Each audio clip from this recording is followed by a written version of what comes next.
पंतप्रधान नरेंद्र मोदी शेतकऱ्यांशी संवाद साधतायत। आपण थेट जाऊया। पर देने के लिए देश भर में बहुत बड़ा अभियान चलाया जा रहा है। हम अपने अन्नदाता को ऊर्जादाता भी बनाने के लिए काम कर रहे हैं। इसके अलावा हमारी सरकार अनाज पैदा करने वाले किसानों के साथ ही मधुमक्खी पालन, पशुपालन और मछली पालन को भी उतना ही बढ़ावा दे रही है। पहले की सरकार के समय देश में शहद का उत्पादन करीब 76,000 मैट्रिक टन 76,000 मैट्रिक टन होता था। अब देश में 1,20,000 मैट्रिक टन से भी ज्यादा शहद हनी का उत्पादन हो रहा है। 1,76,000।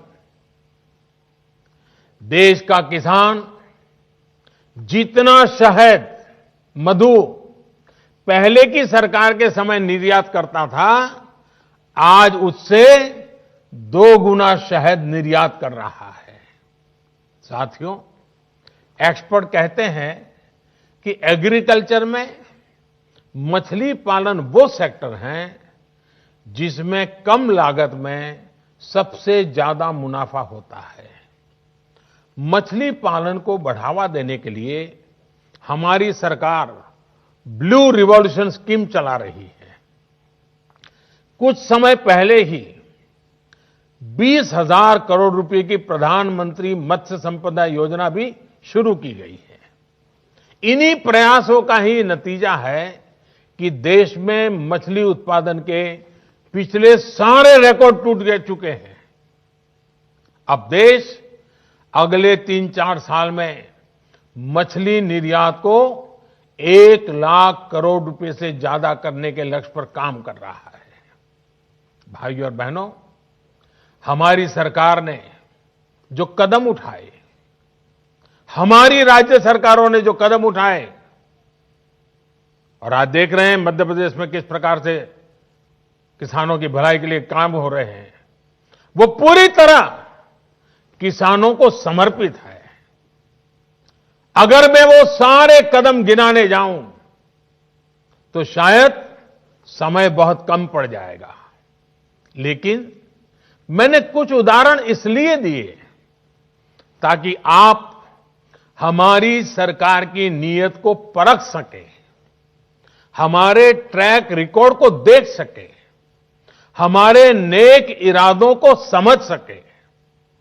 और इसी आधार पर मैं विश्वास से कहता हूं कि हमने हाल में जो कृषि सुधार किए हैं उसमें अविश्वास का कारण ही नहीं है, झूठ के लिए कोई जगह ही नहीं है। मैं अब आपसे कृषि सुधारों के बाद बोले जा रहे सबसे बड़े झूठ के बारे में बात करूंगा।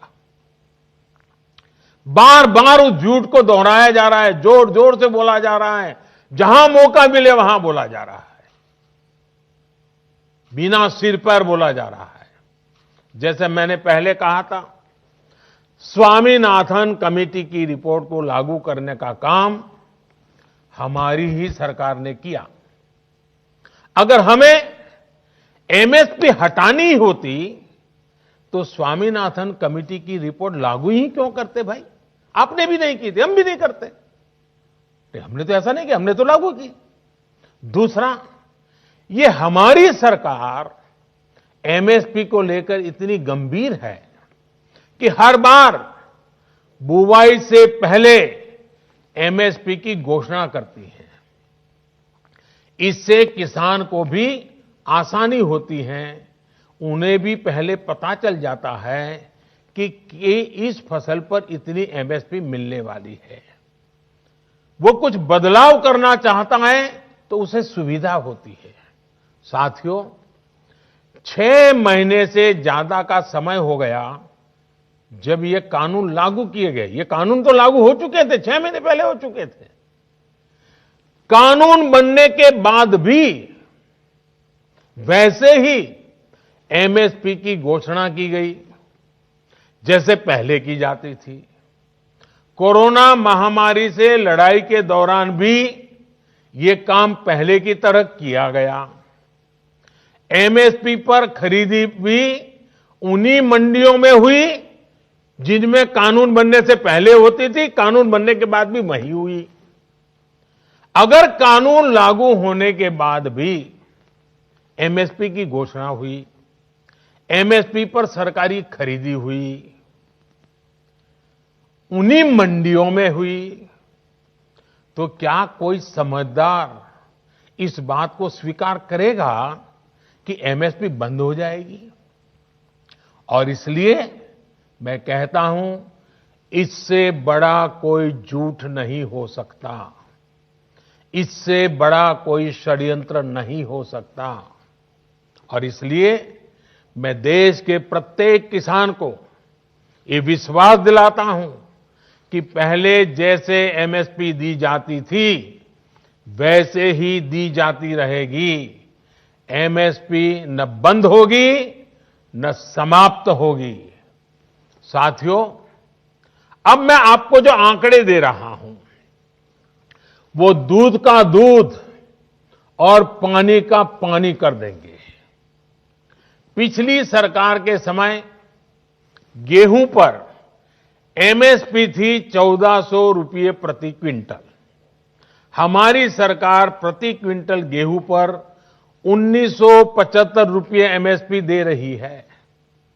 पिछली सरकार के समय धान पर एमएसपी थी 1310 रुपये प्रति क्विंटल।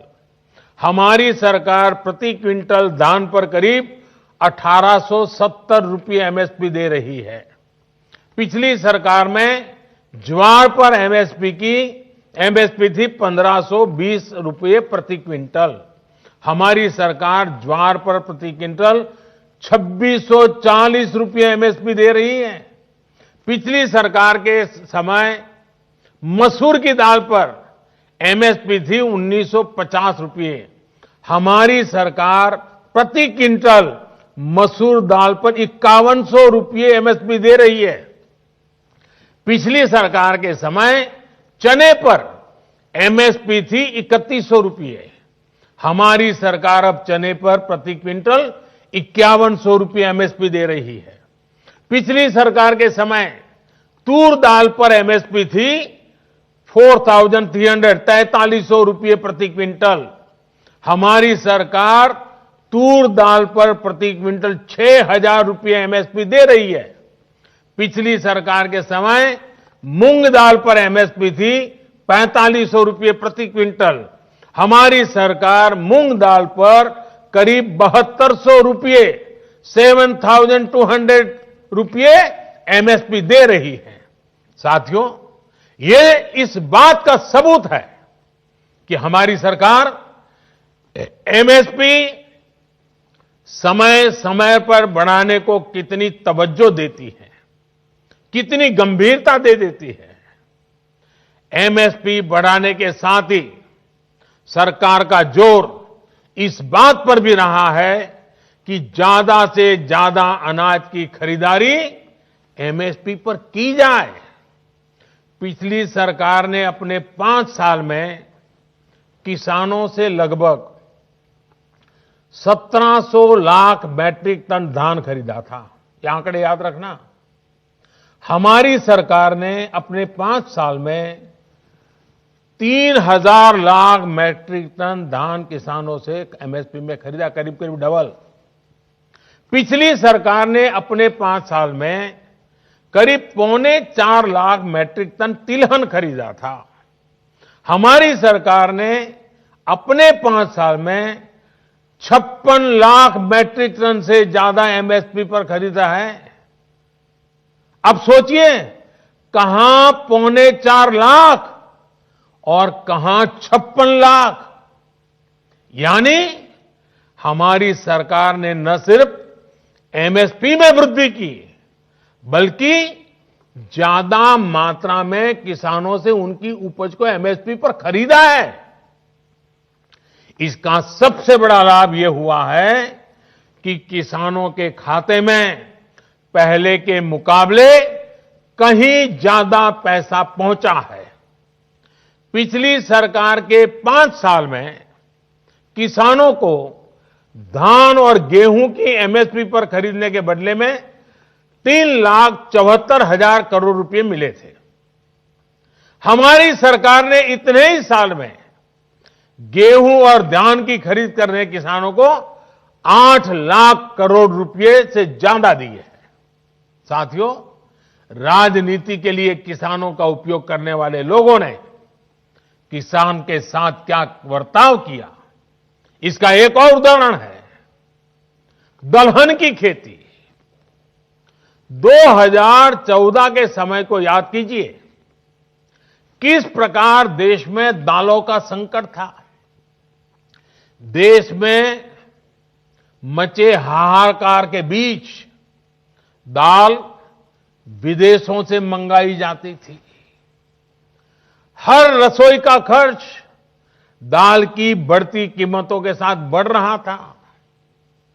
जिस देश में दुनिया में सबसे ज्यादा दाल की खपत है, उस देश में दाल पैदा करने वाले किसानों को तबाह करने में इन लोगों ने कोई कसर नहीं रखी थी। किसान परेशान था और वो मौज ले रहे थे। जो दूसरे देशों से दाल मंगवाने के काम में उनको मजा आता था। ये बात मैं मानता हूं कि कभी कभार प्राकृतिक आपदा आ जाए, अचानक कोई संकट आ जाए, तो विदेश से दाल मंगवाई जा सकती है। एबीपी माझा, उघडा डोळे बघा नीट।